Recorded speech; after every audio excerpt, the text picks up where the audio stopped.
Good morning students. बेटा आप लोग इलास्टिसिटी चैप्टर में स्ट्रेस और स्ट्रेन तो सीख ही गए। क्या होता है स्ट्रेस? मेंटल स्ट्रेस, वो स्ट्रेस नहीं, वो स्ट्रेस नहीं। स्ट्रेस प्रेशर ही है, लेकिन अंदर से डेवलप्ड वाला। समझा?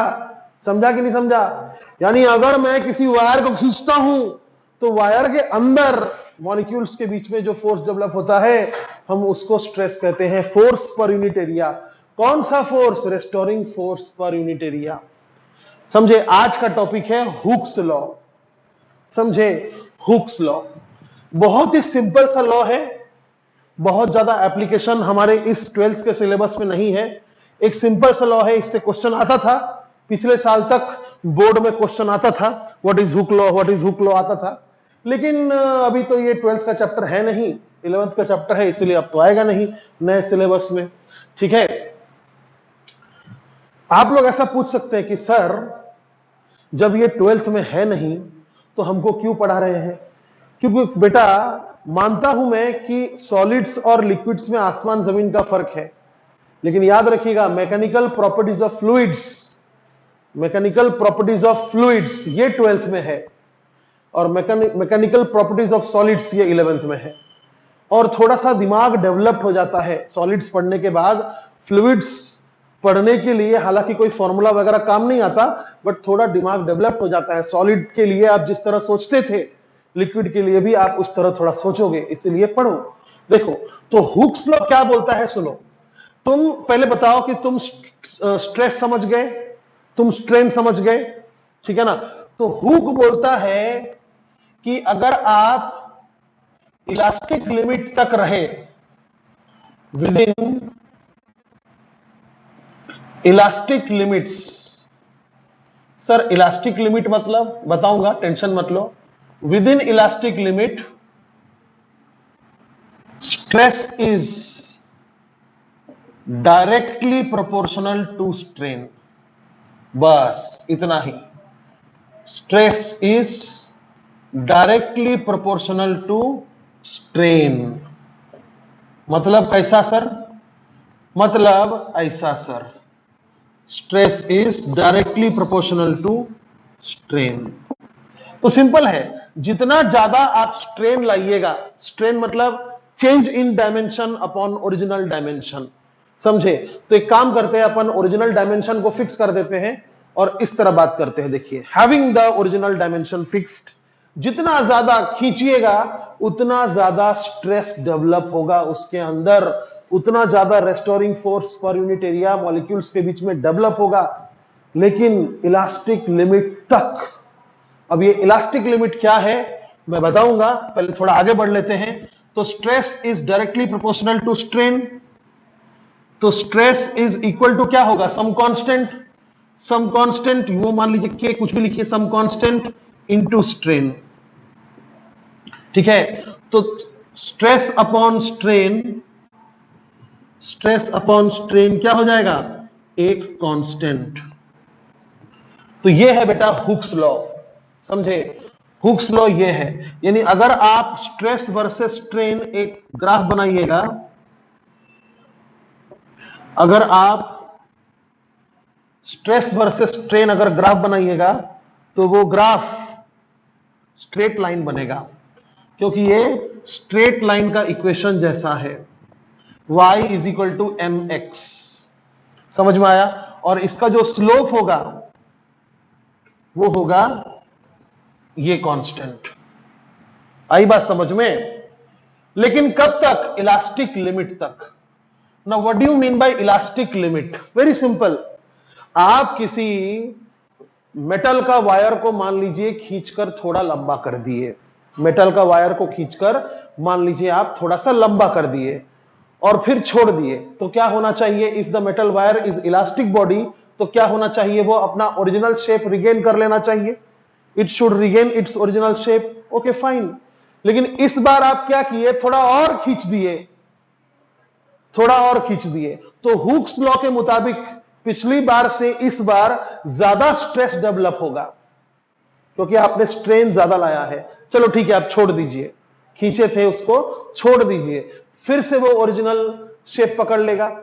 फिर अगली बार क्या कीजिए, उसको और खींचिए, थर्ड टाइम आप उसको और खींचिए, तो वो और लंबा होगा, तो उसके अंदर और ज्यादा स्ट्रेस डेवलप होगा। समझ में आ रहा है? लेकिन कब तक, कब तक? एक ऐसा पल आएगा जब आप उसको और खींचिएगा तो वो अपना ओरिजिनल शेप नहीं पकड़ पाएगा। जब आप अपना फोर्स को, खींचने वाला फोर्स को क्या बोलते हैं उसको, क्या बोलते हैं यार, डिफॉर्मिंग फोर्स। डिफॉर्मिंग फोर्स लगा दिए, हाँ, खींच दिए, बहुत सारा खींच दिए और छोड़ दिए, तो वो हो सकता है कि अपना ओरिजिनल शेप ना पकड़ पाए, ओरिजिनल शेप ना पकड़ पाए। समझे? छोटा होगा, छोड़ देने से छोटा होगा, लेकिन छोटा होकर उतना छोटा नहीं होगा जितना ओरिजिनली था। तो इसको बोलते हैं इलास्टिक लिमिट से बाहर निकल जाना। क्या बोलते हैं इसको? इलास्टिक लिमिट से बाहर निकल जाना। समझे आप बात को? तो एक बार इलास्टिक लिमिट से बाहर निकल गया तो हुक्स लॉ ओबे नहीं होगा। याद रखिएगा, Hooke's law is obeyed only within elastic limit. Now what is elastic limit? It is the limit till या up to which original shape and size is regained on releasing the deforming force। समझ में आया बात? तो जितने समय तक, समय नहीं, जिस लिमिट तक डिफॉर्मिंग फोर्स को छोड़ देने पर वो अपना ओरिजिनल शेप और साइज रिगेन कर लेता है, तब तक रॉबर्ट हुक साहब क्या बोलते हैं कि भाई स्ट्रेस जो डेवलप हुआ था it will be directly proportional to strain. उसके बाद क्या होगा आपको बताऊं मैं, उसके बाद भी स्ट्रेन बढ़ाने से स्ट्रेस बढ़ेगा, लेकिन डायरेक्टली प्रोपोर्शनल नहीं होगा। डायरेक्टली प्रोपोर्शनल नहीं होगा मतलब ये ग्राफ स्ट्रेट लाइन नहीं बनेगा, ये झुकेगा, एक्स एक्सिस की तरफ झुक जाएगा। तो ये सब हम आराम से बाद में पढ़ेंगे।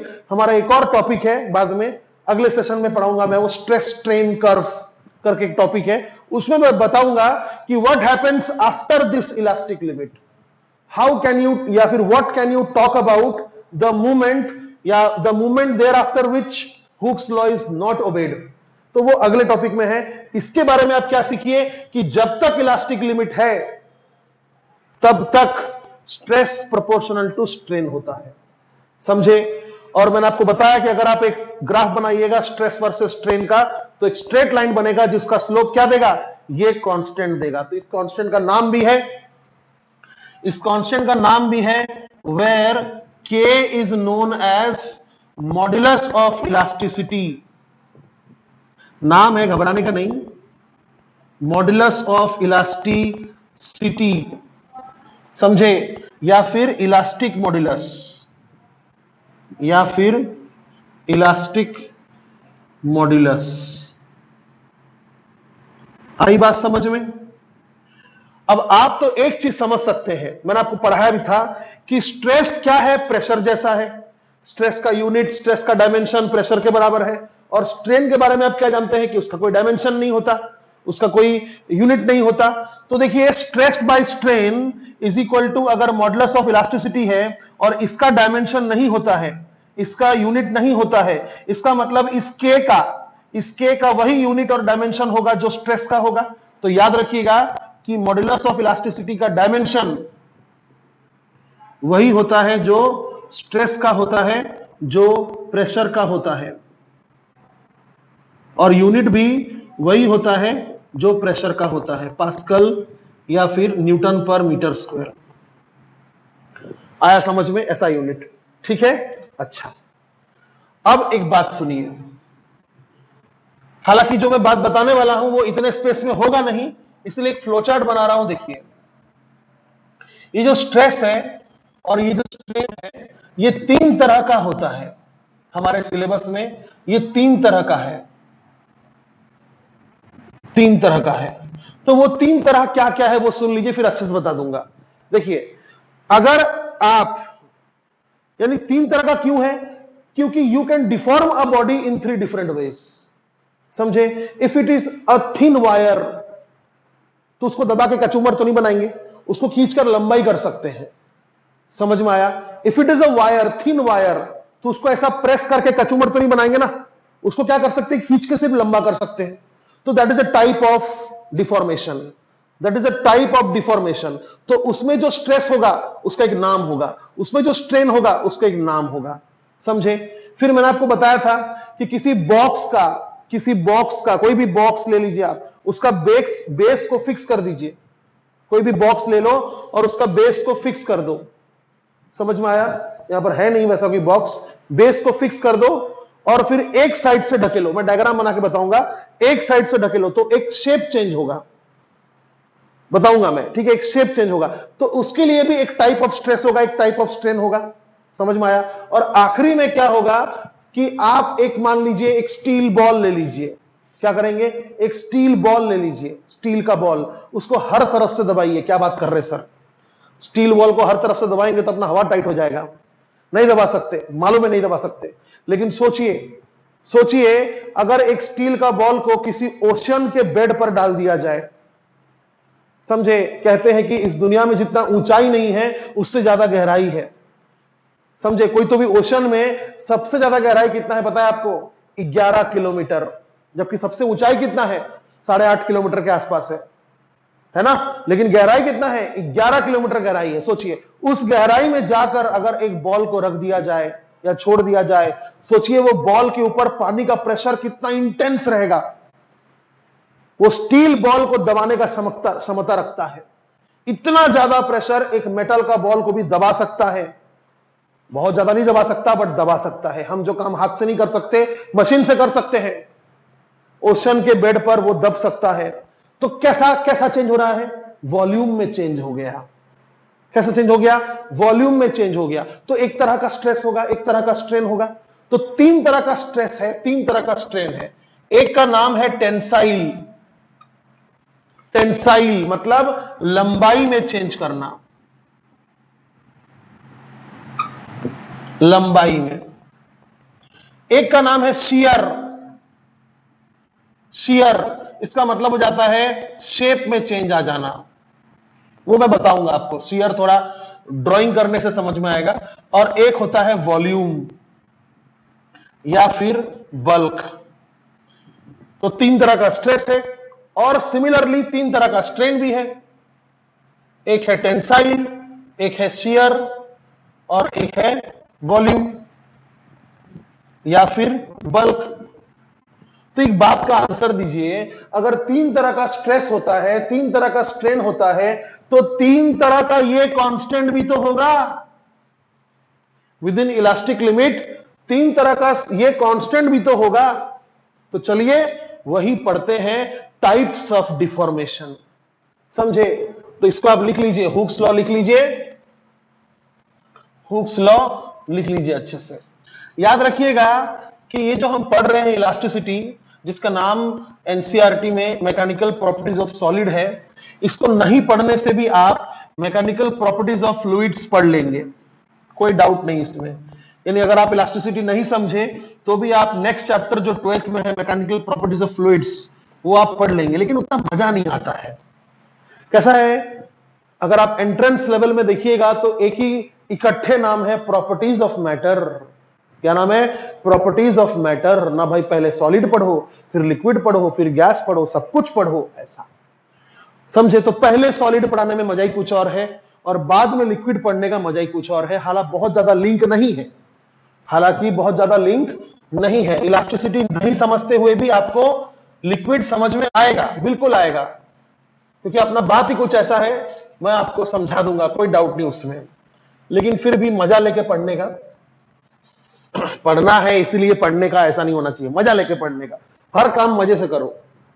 चलो, तो नाम है types of deformation. Types of deformation तो सिंपल है। नंबर 1 टेंसाइल, मतलब कैसा? लंबाई।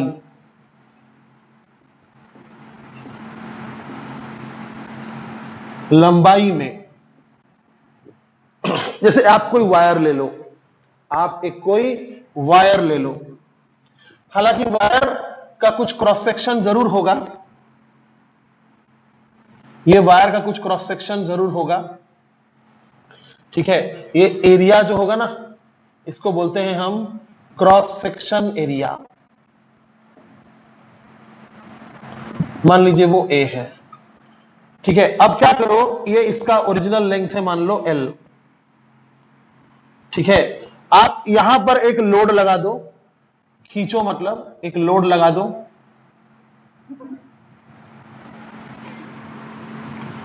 और ज्यादा चेंज मत करना, लोड लगा दिया। नीचे दिख रहा है कि नहीं दिख रहा है? दिख रहा है ना? हाँ दिख रहा है। चलो लोड लगा दिया, वो लोड मान लो है mg। अब कोई वजन लगाएगा ना, पकड़ के लटक जाएगा क्या? और लटक जाओ तो तुम्हारा mg। तो उससे क्या हुआ देखो, एक लेंथ में चेंज हुआ, एक लेंथ में चेंज हुआ, मान लो वो है डेल्टा L। तो इस स्ट्रेस का नाम होगा, एक स्ट्रेस डेवलप होगा इसके अंदर, ऐसा खींच दोगे, शेप चेंज कर दोगे, साइज चेंज कर दोगे, तो स्ट्रेस का नाम होगा क्या? टेंसाइल स्ट्रेस, या फिर इसका एक और नाम है लॉन्गिट्यूडिनल स्ट्रेस। कितना नाम है सर? अरे देखो लॉन्गी, लुंगी नहीं, नॉट लुंगी, लॉन्गी मतलब लंबाई, लॉन्गिट्यूडिनल स्ट्रेस। और इसका फार्मूला क्या होगा? कुछ नहीं यार, स्ट्रेस का फार्मूला वही होता है, force by area, force by area. अब फोर्स क्या है? ये mg बताया था ना भाई, जितना डिफॉर्मिंग फोर्स होता है उतना रिस्टोरिंग फोर्स होता है। और एरिया क्या होगा? सोचो अगर इसका मान लो रेडियस r है, ये जो आपको क्रॉस सेक्शनल एरिया दिख रहा है, इसको बड़ा करके दिखा रहा हूं, ये पोर्शन को थोड़ा बड़ा करके दिखा रहा हूं, लो ऐसा, ठीक है। अगर मान लो इसका रेडियस मान लो r है, क्रॉस सेक्शन का रेडियस, ठीक है, तो ये एरिया कितना होगा? फिर सर्कुलर है ना बे, तो पाई r स्क्वायर। तो ये हो गया आपका tensile stress, force upon area, या फिर लॉन्गिट्यूडिनल स्ट्रेस। अच्छा, अब स्ट्रेन का नाम क्या होगा? टेंसाइल स्ट्रेन, टेंसाइल स्ट्रेन, या फिर लॉन्गिट्यूडिनल स्ट्रेन, लॉन्गिट्यूडिनल स्ट्रेन। अब स्ट्रेन का फॉर्मूला क्या है? Change in dimension upon original dimension. यहां कैसा डायमेंशन चेंज हुआ है ना भाई? लेंथ, तो change in length upon original length. तो क्या होगा formula? Change in length upon original length. हो गया। तो फिर हुक्स लॉ अगर लगाया जाए तो stress upon strain is constant होता है। ये हुक्स लॉ है ना, इसको बाहर लिखते हैं, हुक्स लॉ। क्या है ये ना भाई? Stress upon strain is constant. तो यहां पर कैसा होगा?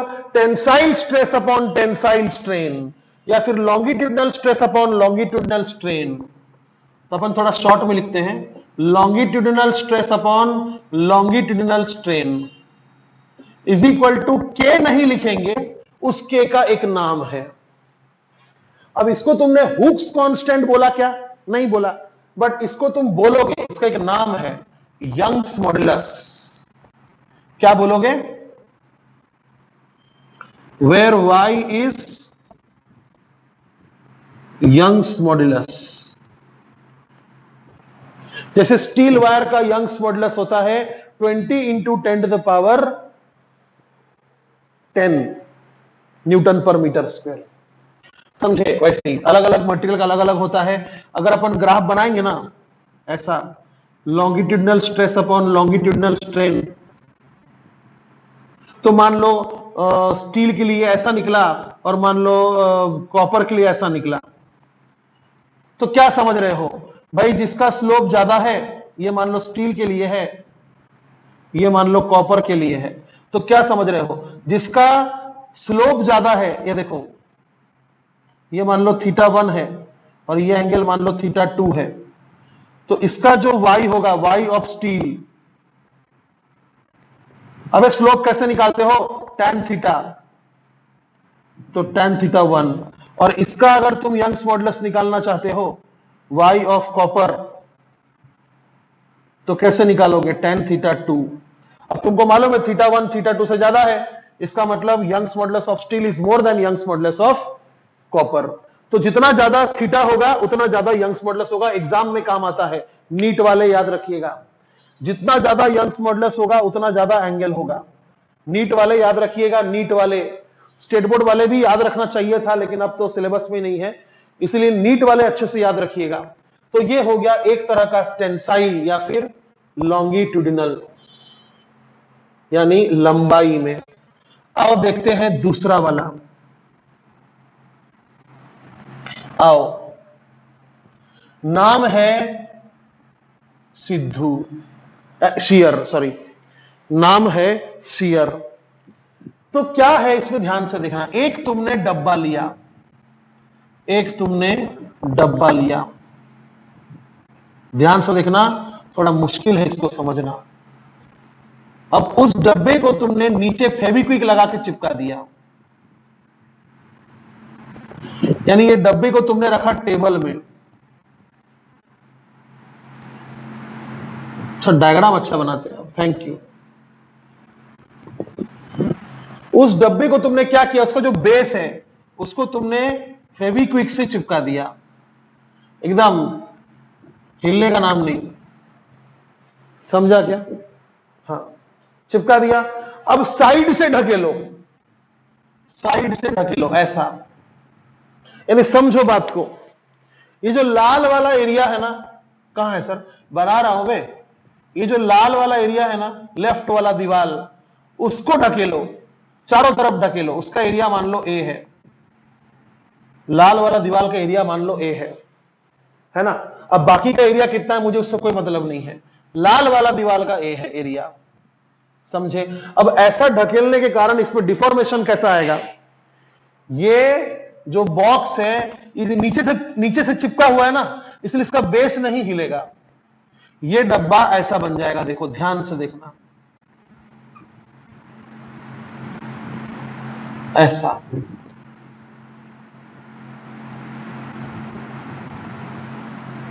क्या बात है सर, ऐसा नहीं जम रहा क्या, अभी जमाता हूं।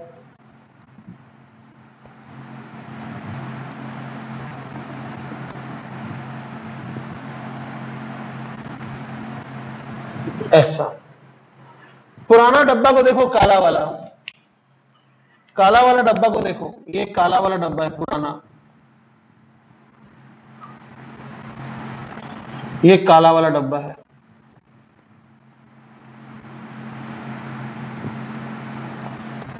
और नया वाला डब्बा को देखो, नया वाला डब्बा ये है, और डब्बा वही है, बैंड हो गया, क्या हो गया सर, बैंड मुड़ गया।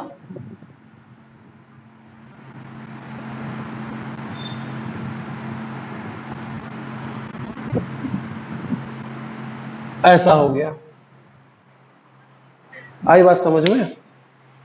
और थोड़ा बड़ा बनाएंगे ना तो और अच्छा दिखेगा, बना दो, बना ही देता हूं, चलो, ज्यादा अच्छा दिखेगा, ज्यादा मजा आएगा, तुमको समझ गया होगा हालांकि कि कैसा बैंड होगा, बट कैसा अपने को थोड़ा सा नामकरण भी करना है ना, इसलिए थोड़ा बड़ा बनाते हैं। चलो,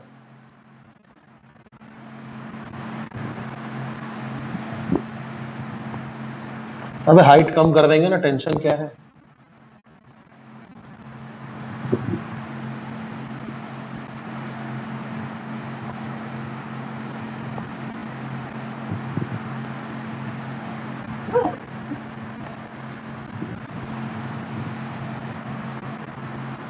ये है एक डब्बा, अब इसका बेस को तुम फिक्स कर दो, बेस को इसका तुम फिक्स कर दो, फेविक्विक मार के अच्छा एकदम पूरा फुल टू फिक्स कर दो, और साइड से ढकेलो, ऊपर से मत ढकेलना, साइड से ढकेलो, यानी ये वाला वॉल को पुश करो, ये वाला वॉल को पुश करो, साइड से ढकेलो, अब इसका एरिया मान लो ए है, लाल वाला दीवार का एरिया ए है, तो ये डब्बा थोड़ा सा कैसा तिरछा हो जाएगा, स्लैंट हो जाएगा, यानी नया डब्बा ऐसा बनेगा, देखो ऐसा।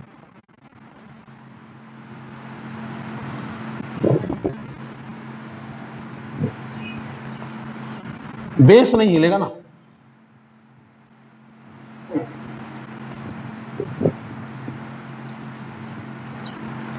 सर अब समझा, सर पहले भी समझ ही गया था। ऐसा ऐसा बन जाएगा तुम्हारा नया डब्बा, समझा? ठीक है, अब ध्यान से देखना, तुमने जो ये डब्बे का शेप चेंज कर दिया, ध्यान से देखना, ये हाइट, ये जो डब्बे का हाइट है कौन सा, फोर्स का परपेंडिकुलर, ये जो हाइट है, ये हाइट, इसका नाम मान लो है h, और ये जो साइड से डिस्प्लेसमेंट हुआ है, ये जो डिस्प्लेसमेंट हुआ ना, ये है मान लो x, ठीक है, और यहां पर एक एंगल बन गया मान लो थीटा, पहले 90 था, अभी भी थोड़ा चेंज हो गया ना ये एंगल, तो कितने से चेंज हुआ, थीटा से चेंज हो गया मान लो, एंगुलर स्ट्रेन इसमें आ रहा है, ठीक है। तो इसमें देखो पहले तो भाई क्या नाम होगा, शियर, तो स्ट्रेस का नाम क्या होगा, क्या नाम होगा, शियर स्ट्रेस, नाम की बात है बस, शियर स्ट्रेस, और फॉर्मूला क्या है, स्ट्रेस का फॉर्मूला वही होगा, फोर्स अपॉन एरिया। लेकिन ध्यान से देखो, ये फोर्स टेंजेंशियल है, ये फोर्स टेंजेंशियल है, फोर्स के डायरेक्शन में डिफॉर्मेशन हुआ है, फोर्स के डायरेक्शन में ये डिफॉर्मेशन हुआ है, ये इतना, सबको दिख रहा वीडियो में, इतना डिफॉर्मेशन हुआ है, समझ में आया बात? ठीक है, तो ये हो गया शियर स्ट्रेस। अब शियर स्ट्रेन भी हुआ होगा, तो उसका फॉर्मूला थोड़ा यहां पर हटके है, change in dimension upon original dimension ऐसा नहीं है, मतलब फॉर्मूला वही है, बट यहां पर फॉर्मूला चेंज हो जाता है, it is x upon h, इसलिए मैंने थोड़ा सा फिर से बनाया ताकि आपको ये x और h अच्छे से दिखे, x अपॉन h। अब ध्यान दीजिए, ये x upon h tan theta भी होगा, tan थीटा, या फिर थीटा भी होगा, x upon h tan theta भी होगा, थीटा भी होगा अगर एंगल काफी स्मॉल है तो, if angle is very small,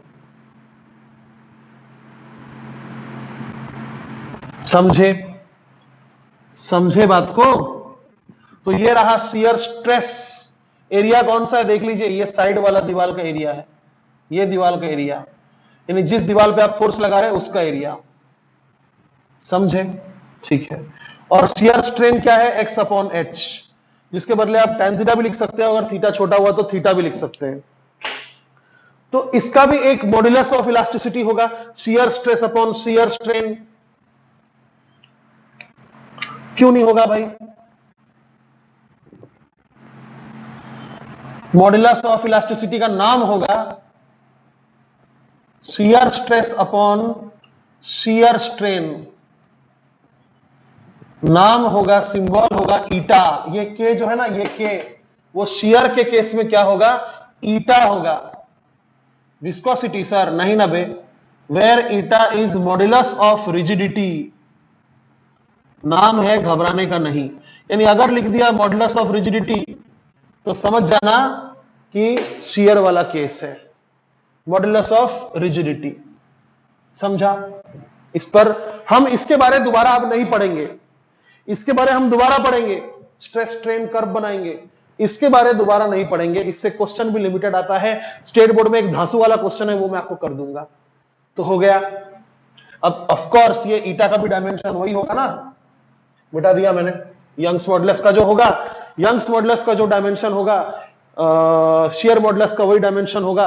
अच्छा, इसको शियर मॉडुलस भी कहते हैं और शियर मॉडुलस, ओके। अब आखिरी वाला, टाइप्स ऑफ डिफॉर्मेशन 3 थे ना, अब आखिरी वाला वॉल्यूम या फिर बल्क। वॉल्यूम या फिर बल्क मतलब पूरा शेप चेंज, ये पूरा शेप चेंज नहीं है, अब पूरा शेप चेंज, उसके लिए क्या करना पड़ता है, बाहर से दबा दीजिए। अंदर घुस के कैसे दबाएंगे, अंदर घुस के चारों ओर नहीं ढकेल सकते आप, बाहर से चारों ओर ढकेलिए। तो बाहर से आप चारों ओर प्रेशर लगाइए, समझे। अब इसके अंदर एयर भी हो सकता है, ये कोई मान लीजिए बलून है, अंदर एयर है, बलून दबाइए, बलून दबाना आसान है। या फिर ये पूरा ठोस हो सकता है, पूरा सॉलिड भी हो सकता है, तो उसको दबाना मुश्किल जाएगा। ठीक है, पूरा दबा दिए, तो ऐसा पूरा दबा देने से क्या होगा, वो चारों ओर से छोटा हो जाएगा, वो सब तरफ से छोटा हो जाएगा ऐसा।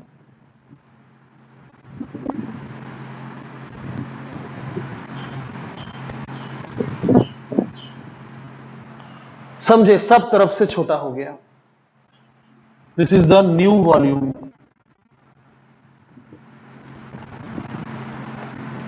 ठीक है, अब देखिए, तो यहां पर फिर क्या, आपने क्या लगाया, बाहर से प्रेशर लगाया, बाहर से क्या लगाया, प्रेशर लगाया, तो अंदर में क्या डेवलप हुआ होगा, स्ट्रेस। और अंदर में जितना स्ट्रेस डेवलप होगा वो किसके बराबर होगा, ऑफ कोर्स आपने जितना बाहर से प्रेशर लगाया है, समझे। तो इसका जो शियर नहीं, क्या नाम है, वॉल्यूम या फिर बल्क स्ट्रेस जो होगा वो क्या होगा, वही होगा जो आपने बाहर से लगाया था, P। और जो इसका वॉल्यूम स्ट्रेन होगा या फिर जो बल्क स्ट्रेन होगा, उसका फॉर्मूला बता दीजिए, मान जाऊंगा मैं। What type of change, volume. तो क्या फॉर्मूला है, आमतौर पर स्ट्रेन का फॉर्मूला क्या है ना भाई, change in dimension upon original dimension. यहां पर कैसा डायमेंशन का चेंज था, लंबाई, और यहां पर कैसा चेंज है, वॉल्यूम। इसलिए क्या फॉर्मूला होगा, change in volume upon original volume. ये मान लीजिए ओरिजिनल वॉल्यूम है, और what is the change in volume, this is the change in volume. अब आप बताओ यहां माइनस साइन में क्यों लगाऊं, यस वेरी गुड, यहां माइनस साइन इसलिए लगेगा क्योंकि ये छोटा हो रहा है। Change is equal to final minus initial, final छोटा है, इनिशियल बड़ा है। Change is equal to final minus initial, final छोटा है, इनिशियल बड़ा है। तो फाइनल माइनस इनिशियल क्या होगा, नेगेटिव होगा ना। तो समझ गए, तो volume stress upon volume strain क्या देगा, एक मॉडुलस ऑफ इलास्टिसिटी देगा। उसका नाम क्या होगा, बड़ा सिंपल है, उसका नाम होगा बल्क मॉडुलस। समझे, अब जगह ही नहीं बच रहा है, कहां लिखूं मैं। चलिए मैं यहां लिखता हूं, यहां मेरे पास जगह है, मैं दूसरे कलर से यहां लिखता हूं, यहां एक स्टार मार्क दे देता हूं, और इसको मैं यहां लिखता हूं। सर आपने इसको शेड किया है, इसको भी कीजिए, ओके। क्या सर, कुछ भी, अकेले है तो ऐसा बकबक करेंगे। चलिए, तो कंटिन्यूड है वहां से, तो क्या लिखूंगा मैं ना भाई, volume stress upon volume strain, या फिर bulk stress upon bulk strain, of course with in elastic limit, क्या होगा, बल्क मॉड्यूलस। समझे, सिंबल क्या है पता है, सिंबल है जी, कुछ लोग के लिखते हैं, ठीक है, और कुछ लोग इसको जी लिखते हैं। जान लीजिए ना, 26 अल्फाबेट है, और कुछ 11-12 ग्रीक का सिंबल है, लैटिन का सिंबल है, और फिजिक्स का दुनिया इतना बड़ा, थोड़ा रिपीट नहीं हो सकता क्या, समझे क्या। तो अब ये भी के, ये के कॉमन है, और ये के इसी के लिए है, क्या नाम है, वेयर के इज बल्क मॉड्यूलस। आई बात समझ में, हो गया, समझे। अच्छा, मुझे बताइए, ये जो ईटा है इसका फॉर्मूला कैसा लिखा जा सकता है, क्या है formula, shear stress upon shear strain. Shear stress क्या है, F अपॉन A, और शियर स्ट्रेन क्या है, X अपॉन H। तो ऐसा लिख सकते हैं, eta is equal to shear stress यानी कि F upon A upon shear stress यानी कि X अपॉन एच। ऐसा लिख सकते हैं। अच्छा, आप ऐसा भी लिख सकते हैं F अपॉन ए और ये जो tan थीटा है उसको लिख सकते हैं नीचे F अपॉन ए और फिर tan थीटा। अगर थीटा बहुत छोटा है तो आप tan थीटा की जगह थीटा लिख सकते हैं F अपॉन ए इंटू थीटा। तो डिपेंडिंग अपॉन द क्वेश्चन आप इनमें से कोई भी यूज कर सकते हैं। सिमिलरली यहां पर देखिए बल्क मॉडुलस का फॉर्मूला क्या है, bulk stress by bulk strain. तो बल्क स्ट्रेस क्या है P और बल्क स्ट्रेन क्या है delta V by V with a minus sign. तो इसका फॉर्मूला कैसा होगा बताइए, कहां गया कपड़ा। इसका फार्मूला कुछ ऐसा होगा भाई, K is equal to bulk stress, वो क्या है P upon delta V by V with a minus sign.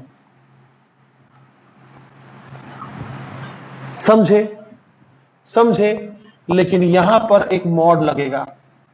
क्यों पता है, क्योंकि ये कांस्टेंट कभी नेगेटिव नहीं होता है, एटलीस्ट इलास्टिक लिमिट तक तो नहीं होगा। तो याद रखिएगा, ये जो मैंने ग्राफ बनाया है, ये जो मैंने यहां पर ग्राफ बनाया है, इससे आपको क्या सीखने मिला कि भाई हम अगर स्लोप निकालते हैं तो हमको इलास्टिक मॉड्यूलाई मिल जाएगा। मतलब जैसे ये longitudinal stress versus longitudinal strain है, तो अगर हमने स्लोप निकाला tan थीटा 1 निकाला तो स्टील का यंग्स मॉडुलस मिल जाएगा। अगर हमने tan थीटा 2 किया तो कॉपर का यंग्स मॉडुलस मिलेगा। तो यंग्स मॉडुलस ही मिलेगा क्योंकि ये longitudinal stress upon longitudinal strain है। सिमिलरली अगर मैंने इसका ग्राफ बनाया, शियर का ग्राफ बनाया ना भाई, shear stress versus shear strain, तो यहां पर जो स्लोप मिलेगा that slope will be modulus of rigidity या फिर शियर मॉडुलस। समझे। सिमिलरली यहां पर अगर मैंने ग्राफ बनाया, यहां पर यानी यहां पर अगर ग्राफ बनाया तो क्या लिखूंगा मैं, bulk stress versus bulk strain, तो उसका जो स्लोप मिलेगा वो क्या होगा। ये जो मैं मिटा मिटा कर बना रहा हूं ना, आप भी लिखना, जो मिटा दिया है उसको भी लिखना। ये नहीं कि सर मिटा दिए, आप वापस जाना वीडियो में और उसको लिखना जो जो मैं मिटा के बना रहा हूं। ठीक है, तो अगर bulk stress versus bulk strain है तो कौन सा इलास्टिक मॉड्यूलाई मिलेगा ना भाई, बल्क मॉडुलस मिलेगा। तो ये सब सिंपल बात है, बल्क मॉडुलस को बी नहीं लिखते, के लिखते। समझ गए।